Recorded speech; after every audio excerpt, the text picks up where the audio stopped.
Do you love God but still feel anxious or overwhelmed? Have people or experiences shaken your ability to trust? Have you tried to pray harder, push through, or think differently but still feel stuck? Would you like to finally be able to calm your mind and emotions? I've been there. I struggled for years with anxiety, intrusive thoughts, and feeling like I was failing spiritually when I wasn't actually at fault at all. I was simply experiencing the effects of trauma in my nervous system. Now, as a licensed professional counselor and certified EMDR therapist, I help other Christian women to understand and process what's happening to them so that they can experience the healing that Jesus provides through good therapy. That can be a miracle too. I'm Michelle Croyle, and I'm here to tell you that you're not failing, you're wounded, and wounds can heal. So grab your favorite beverage, a notebook and pen, and take a deep, relaxing breath because you're about to be refreshed. Let's get started.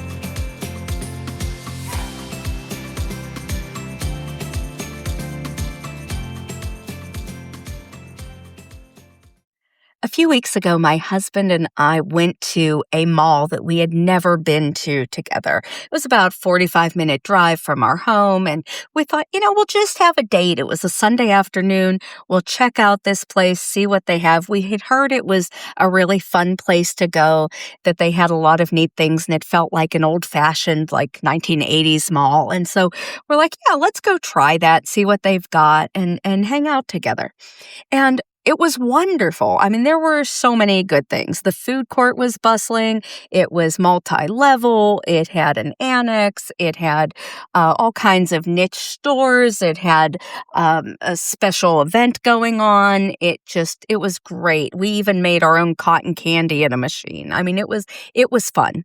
There was a used bookstore where you could go in and get as many used books as you want, and they had an honor system to pay. They didn't even have a cashier. You just put your money in because that's what you bought. And it was so fun. It was just an experience of new things that just were enjoyable to spend a Sunday afternoon together. But one of the things that I didn't expect, I expected that we would probably see some new things and have a good time together. What I didn't expect was how profound the entrance sign would be for me. And I know that sounds kind of silly, like, Michelle, you're talking about a sign when you walk into this mall and you're making a podcast about it. Yes, I am. And I'll tell you why I'm bringing this up. Because I have thought about that sign at least 3 times in different counseling sessions since we went to that mall that day. And the reason that I have been thinking about it is because on that sign, we didn't know where we were going, right? We walk in, we see the sign of all of the places that we could possibly go to. We see the sign of the locations of the different stores, and we see the little arrow there that says, "You are here." I have brought up that little "You are here" arrow in 2 or 3 different client sessions since that time. And it hit with such significance for me for 3 different reasons, and I'm going to share those with you today. Why it is so important for you to know where your little "You are here" arrow is. But before I do that, I want to remind you that you can join our new free Facebook group, Trauma Healing for Christian Women free group. Just answer a few questions and would love to invite you in and provide some encouragement for you. It's a nice little community in there. All right. Now, and also, if you're interested in liking what you hear and wanting to work with me, you can find how to contact me and set up a free consultation call in the show notes. Let's get back to this sign. So when you have a "You are here" sign on this big mall sign, it's important because you don't want to accidentally make a left when you want to right. You don't want to have to take extra steps and get exhausted and go through different wings of the mall and not end up where you're trying to get. There's a lot of strategy to knowing where you are, so you know how you're going to get where you're going to go, to know how to get from point A to point B, and maybe even some of the stops in between point A and point B, right? So what that does, as far as how it translates to therapy, is it lets us know what you're trying to get to. Are you trying to resolve trauma? right? If you're trying to resolve trauma, you're not going to go to a CBT therapist. CBT therapy is cognitive behavioral therapy. That's like talk therapy. It teaches you how to think, it teaches you how to challenge thoughts, how to challenge distortions. It's very good, it's helpful, it can work in trauma therapy, but it is not the gold standard for trauma therapy. There is trauma informed CBT. That's getting closer. But to really do trauma therapy, that's stuff that's stored in your body. So if that's what you're dealing with, if you're dealing with trauma, if you're dealing with a dysregulated nervous system, if you're dealing with the intrusive thoughts and the upheaval that you can't quite get a hold of or get unstuck from, get past, you're probably going to be looking for trauma therapy versus talk therapy. One is based in the nervous system and the body, as well as having the emotions in the brain. The other is primarily the thoughts, feelings, and actions. You're going to need to know what type of modality you want so you know what kind of outcome you're going to get. I'm not going to go to a shoe store if I need a prom gown. I'm not going to go get a pretzel if I'm hungry for pizza, right? We have to know what we need, what will fulfill that need. So that's one reason why you need to know where you are. Are you dealing with something that can be handled if you just had a little more information and somebody to help, clear out the muck that's in your brain and help you to think clearer? Then you probably want a talk therapist. Are you dealing with something that even though you've given it your best efforts, you've prayed, you've thought scripture, you've corrected your thoughts, and you're still feeling an upheaval or a stuckness or a repetitive nature of emotional or visual or physical flashbacks, you're probably going to want a trauma therapist. So knowing what it is that you're trying to solve, what end product you're trying to get to, is an important reason to know where you are.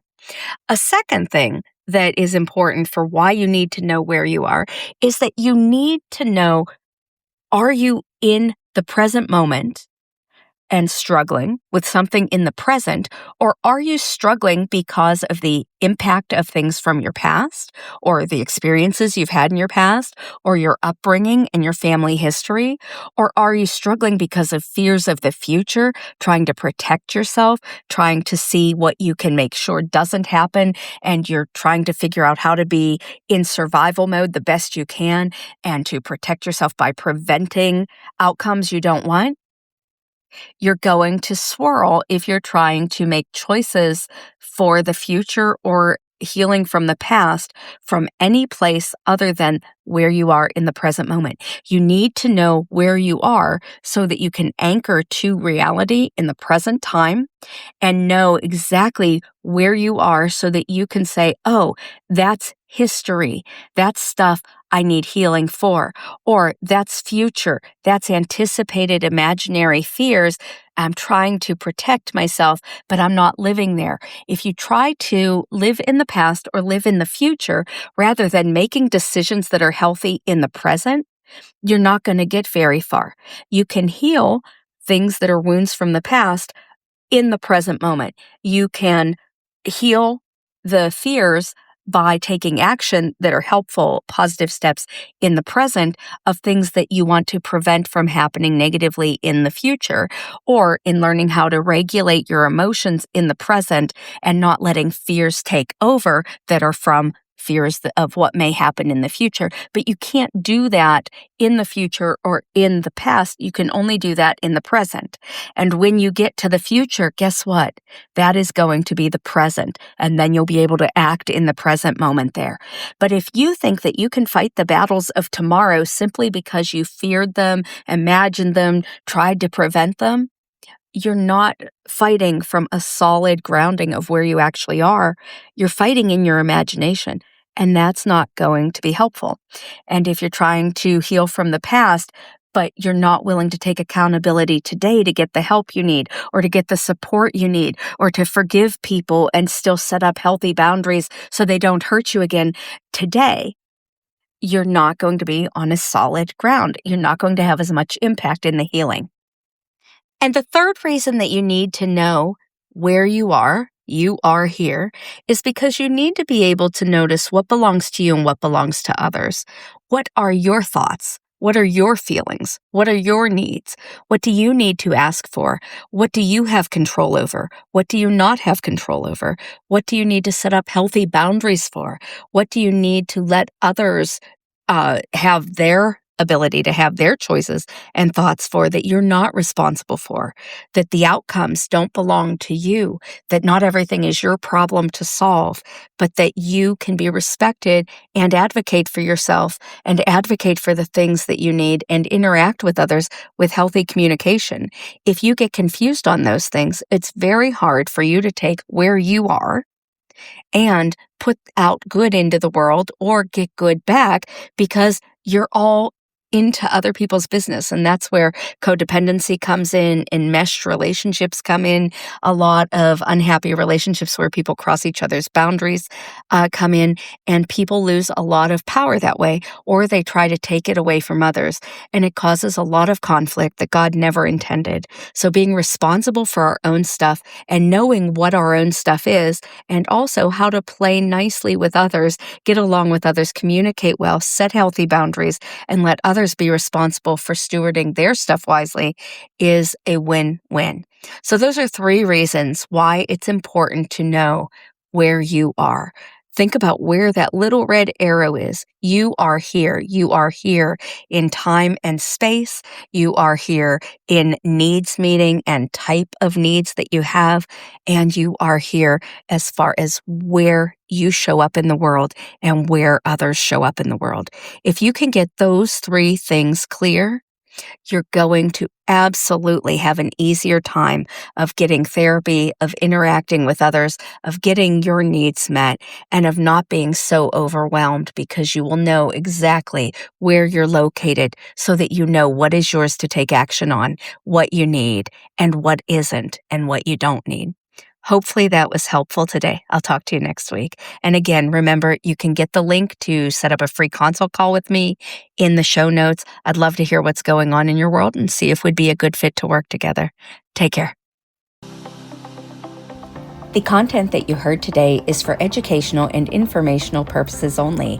It is not to replace professional therapy and is not to be considered a professional therapeutic relationship.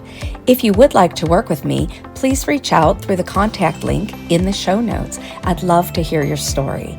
And if you liked what you heard today and would like to share it with somebody or leave a rating and review, we greatly appreciate it so others can listen in too.